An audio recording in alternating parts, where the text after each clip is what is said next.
Assurez maintenant. Oui, donnez la... Enfin, aidez-nous un petit peu à donner... Voilà le micro.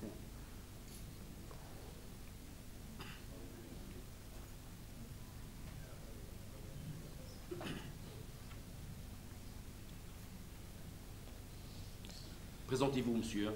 Ok, je voudrais m'élever pour qu'on puisse bien me voir. Ok, le nom c'est Dibi Nomel Guillaume. Je viens de la Côte d'Ivoire et plus précisément de la Caisse nationale de sécurité sociale.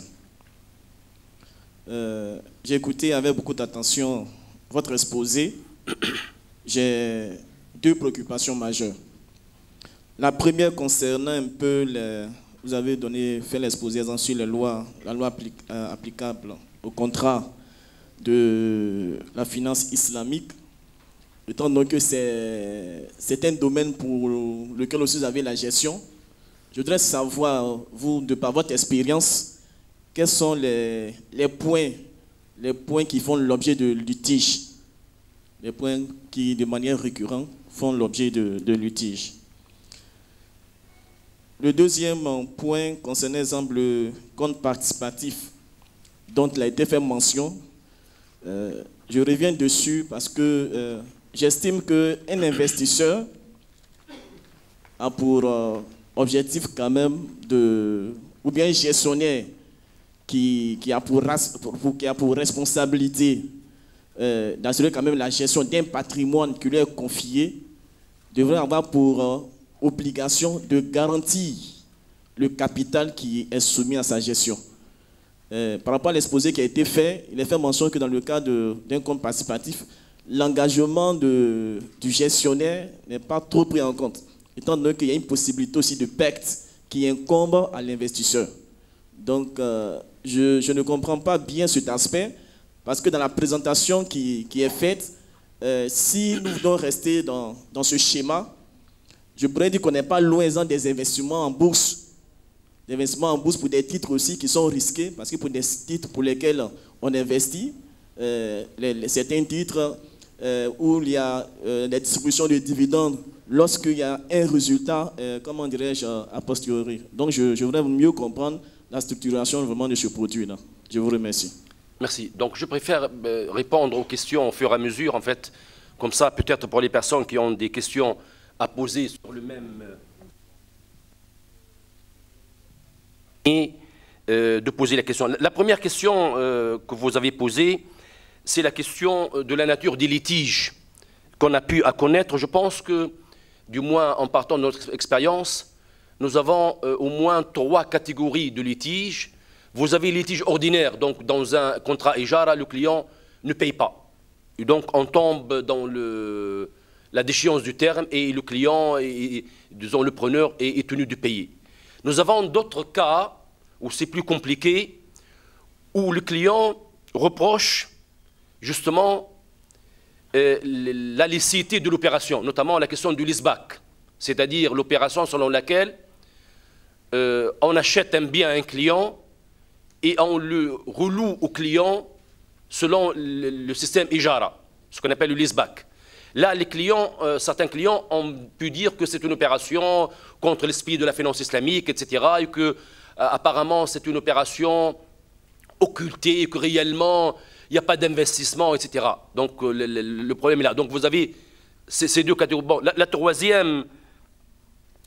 troisième cas qu'on a eu, qui reflète un petit peu une autre vision des litiges, c'est qu'on a donné un mandat pour acheter des actions et qu'on n'a pas respecté le contenu du mandat. On a acheté auprès de sociétés qui n'étaient pas cotées en bourse, ou bien on a acheté au-delà du délai, et des fois bien au-delà du délai, donc on a fait rater. Donc là, c'est la non-exécution du mandat comme il faudrait. Donc en fait, les questions posées sont diverses.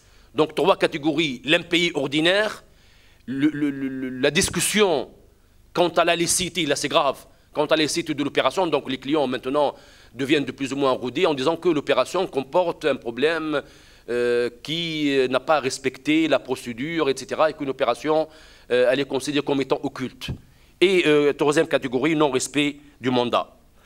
Pour ce qui est justement de la question de la mudarba, où vous arguez que c'est peut-être, il appartient aux gestionnaires de garantir éventuellement le capital, ce n'est pas le capital et le profit. Ben, je pense que ce que vous soutenez est tout à fait plausible dans l'absolu.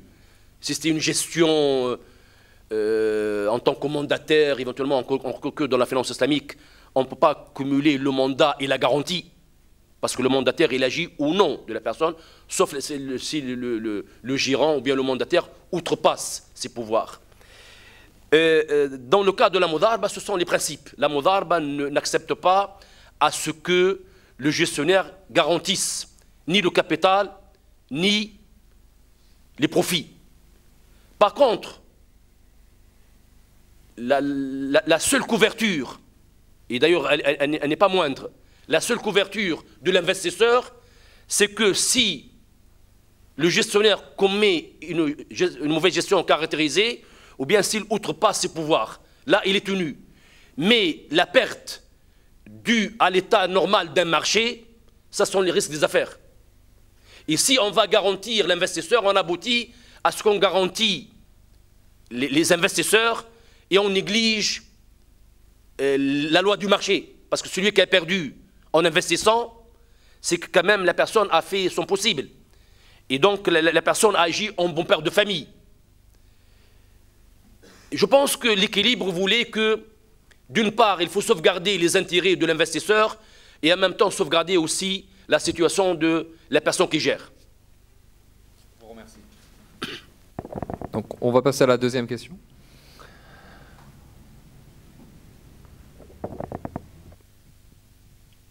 Merci. Moi, c'est Abdoul Ouedraogo, analyste financier à la Banque Ouest-Africaine de Développement. Je ne sais pas si on peut peut-être revenir sur les soukouks et donner quelques détails, quelques précisions. Je voudrais en l'occurrence voir dans quelle mesure une institution financière peut émettre des soukouks.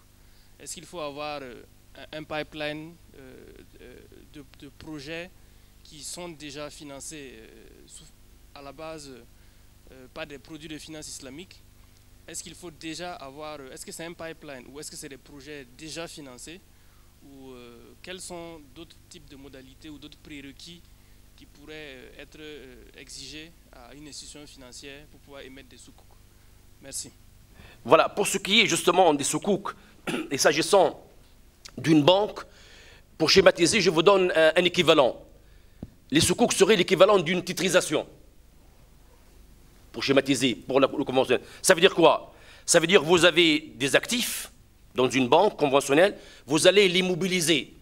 Généralement, dans la banque conventionnelle, disons le pipeline en quelque sorte, c'est-à-dire les actifs comprennent à la fois des actifs sous-jacents et en même temps des opérations dont la récupération est des fois impossible. Autrement dit, ce qu'on appelle les opérations qui sont dans la catégorie 4, c'est-à-dire les opérations où il est impossible de les récupérer.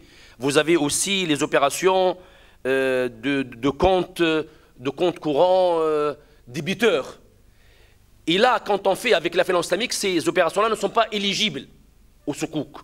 Le soukouk doivent, si on fait une sorte de titrisation, parce que nous avons deux catégories de soukouk, soit de nouveaux projets, on mobilise un fonds, et comme si on crée une société au nom de 20 000 personnes, là c'est clair, donc on mobilise des fonds et des frais, et on fait du soukouk.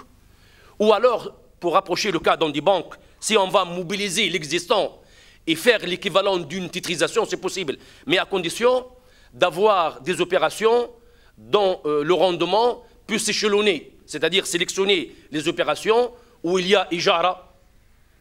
Mais les opérations qui sont murabha où disons, la propriété a été cédée, on ne peut pas les mobiliser sous forme de soukouk. Donc vous avez deux grandes catégories de soukouk dans la finance islamique. Une proche de la titrisation, à condition que les actifs soient mobilisables et que des actifs qui génèrent une rente à la longue, sinon comment on va intéresser les gens? Et si vous faites cette opération-là, ces actifs-là sortent de la banque complètement. Alors que dans la question de la titrisation, le banque reste créancière. La banque émettrice. C'est pour ça, d'ailleurs, quand on va noter la banque, on est assez soucieux dans le conventionnel, il faut noter la banque, parce que la banque reste comme étant garant. Tandis que dans les soukouks, théoriquement, on n'a pas besoin d'avoir une notation de la banque. On a besoin d'avoir une notation de l'actif, parce que l'actif, il sort de la banque. D'où alors la question de confier ça à SPV, etc. Donc, la question, donc je schématise un petit peu. Vous avez deux grandes catégories où la titrisation, et à ce moment-là, il faut sélectionner un actif tangible et un actif qui produit à la longue une rente, ou alors faire des soukouks à la source, et à ce moment-là, mobiliser des opérations, de l'argent, et justement analyser un grand projet et diviser ce montant-là en plusieurs milliers de personnes, mais c'est géré d'une manière assez loin d'une société. Ce n'est pas une société, ce n'est pas une personne morale, etc. Parfait, on vous remercie. Une autre question du contingent de la BOAD.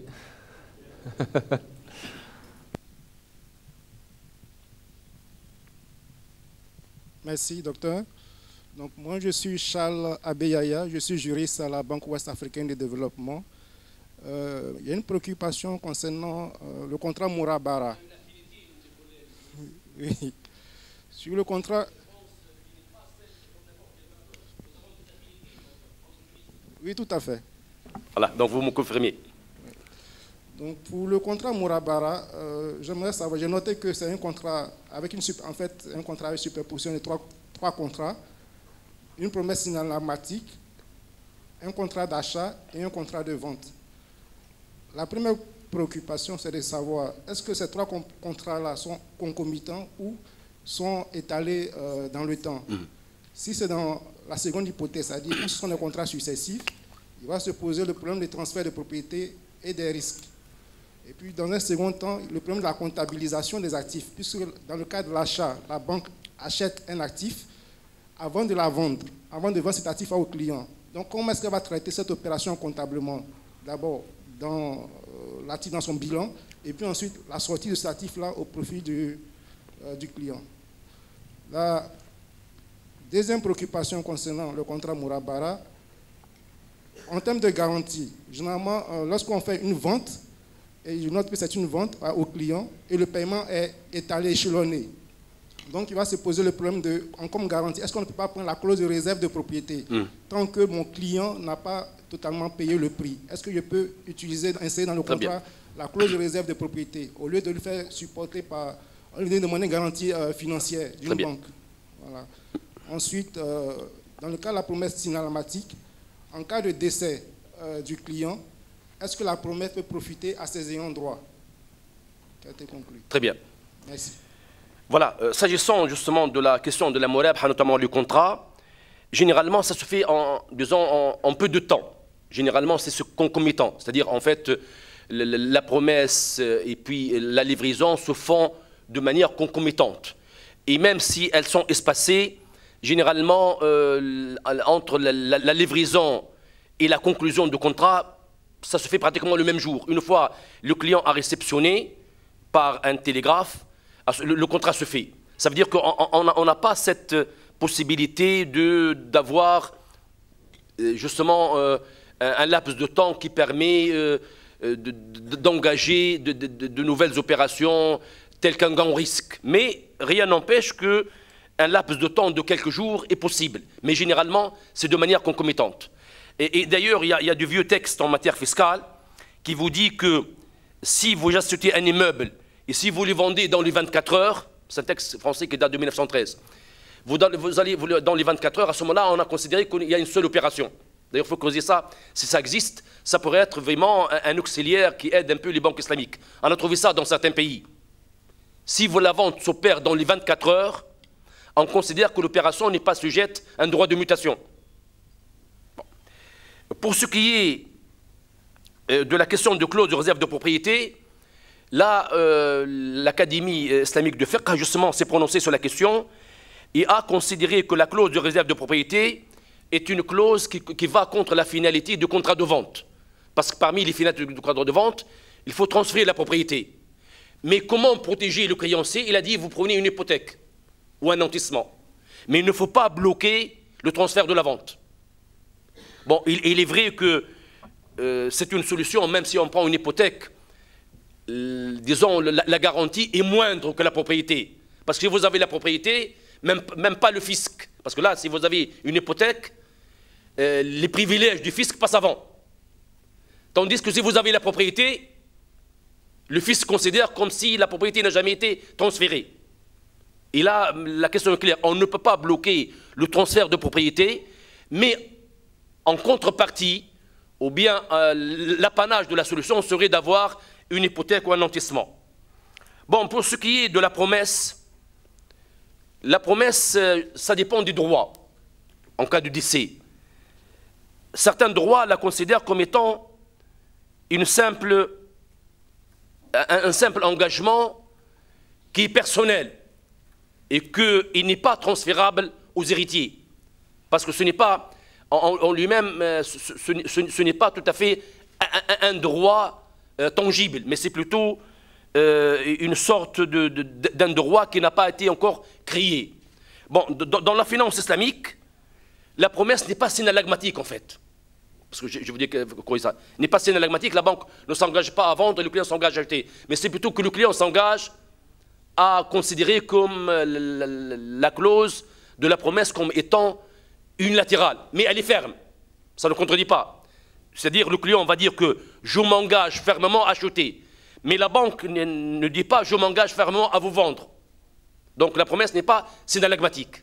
Mais elle est unilatérale tout en étant ferme. Oui, d'autres questions? Ça avait le mérite d'être clair. Donc une autre question à l'arrière.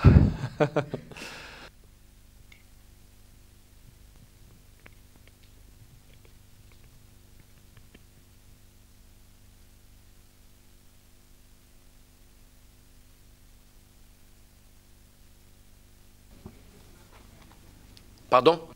Je pense que le micro n'est pas activé.